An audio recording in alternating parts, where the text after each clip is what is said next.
how do we overcome the blind spot that prevents us from getting that deep understanding of our customer? To develop powerful customer-first objectives, you must engage in an exercise of genuine empathy. And there's a mindset. It doesn't mean you eliminate the interest of yourself or your business. It simply means that you got to defer that interest and project yourself into the customer's life context. Now, you're going to hear me say a lot of things. And I was in St. George speaking Monday, and we began talking about this and the power of empathy to position the marketer into a place of deep customer wisdom. And I want to suggest to you that as I prepare to teach you how to build a customer-first objective, I have special relationships with a lot of CEOs. And this CEO that I'm going to refer to in a moment, I can't tell you his business, but he's number one in the entire world in his industry. You can imagine the size of his company. I was helping him through some issues, and he asked me about how to leverage empathy. And I'm going to share with you something I've never shared with the group before. And then I'm going to follow it up with AI. So just watch. This is a letter back to him from my email. Your questions are important. Here's the most important. It can change everything. This was his question. How do you go about emptying yourself and identifying with a prospect, seeing through their mind? What is the process? That's an intelligent question from a senior leader, not somebody that's working, at a low level in a marketing department. And it's the right question, and every leader should answer it. And as Peter Drucker said, who is my favorite business philosopher, the job of the CEO is to create a customer. And this CEO grew faster than anyone else in his industry. And there's a reason, because he's humble enough to be asking this question. I'd like to share with you something from Aristotle. In Poetics, which I often quote, or Rhetoric, I consider them both two superior marketing books, far better than most of what I find on the bookshelves. He says the most convincing poet puts the scene before their eyes. They ensure that the outward form and figure, now that Greek word there is schema, and it's where you get the word schematic, of a character is appropriate, and they themselves have, this is my favorite part, in tois pathison. They have entered into the passions. That's what you've got to do with your customer. Does anybody really see that? Can you see that that's important? That I'm not trying to sound clever, throw Greek. I hate all that stuff. I just want you to see Aristotle's onto something. And then Adam Smith. We all heard of the great Scottish moral philosopher, and he had a big impact on our current economic system. He calls something I love. He calls it identity taking.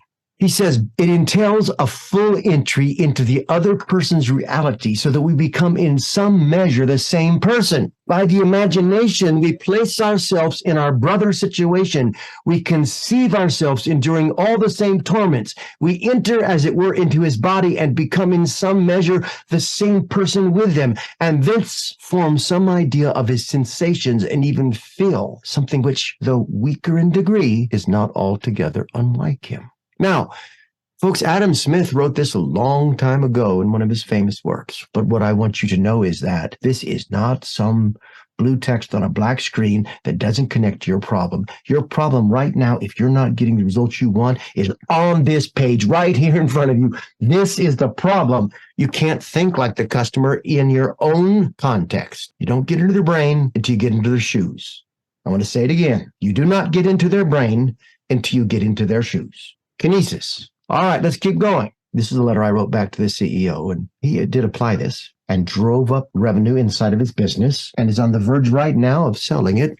So what do you do? What do you do right now so that this is something you can actually take and make practical so that when you start to think about your customer first objective, it is resonating? I'm going to give you a prompt. Now, you're going to recognize this prompt. It's the essential prompt that I've been showing. Here's the prompt. You are the best in the world, agent. That's market research professor. That's the one I chose. I chose professor because I want a deeper, more academic approach to the answer.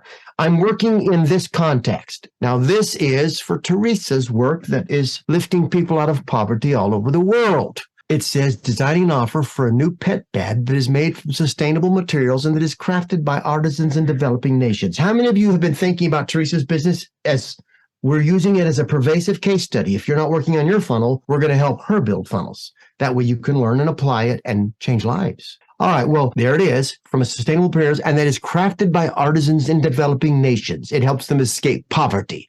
The artisans make the pet bed, and my not-for-profit, we lost something, markets it. All right, now, that's the prompt. You need to spend the most time in that little section right there. What's your task? This is what you want to copy. You can change the blue text to represent your business, but keep the task. Here's the task. You can see it. It's in brackets to make it easier for you. Help me gain a deeper understanding of what it feels like to be the customer for my offering. Tell me a story that involves the problem my offer solves and that describes the experience of getting that problem solved. Don't just share facts, but help me understand how it feels to be my customer. Consider stages of the customer journey and the mental process for the decision to choose my offer. Pick the style you want to output in. I actually put my own name in because it's the guild. I've never done that, and it worked. GPT knows my work and began to craft in that way. I also write short fiction, short stories and stuff. But anyway, I asked it for a 750-word story. Now, I want to highlight this.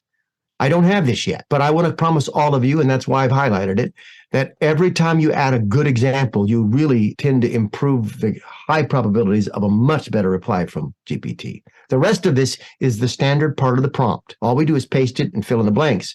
I actually put the output on the scrap pad too because it was so long. I'm glad to help you gain a deeper understanding.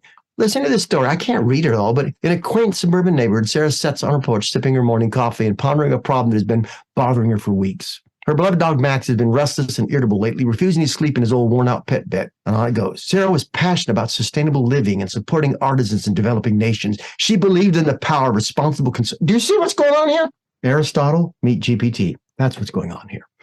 You might think, I don't have time for that. That's one prompt. And if you don't, you probably don't have time to build your customer first objective. Because if you don't think deeply through their perspective, if you can't see through their eyes, you're not going to get it. I've often said this to folks. I bet you Dave Fogel knows the answer to this. I want to help you not see better. I want to help you see with new eyes. What eyes, Dave? Customer's eyes? The customer's eyes.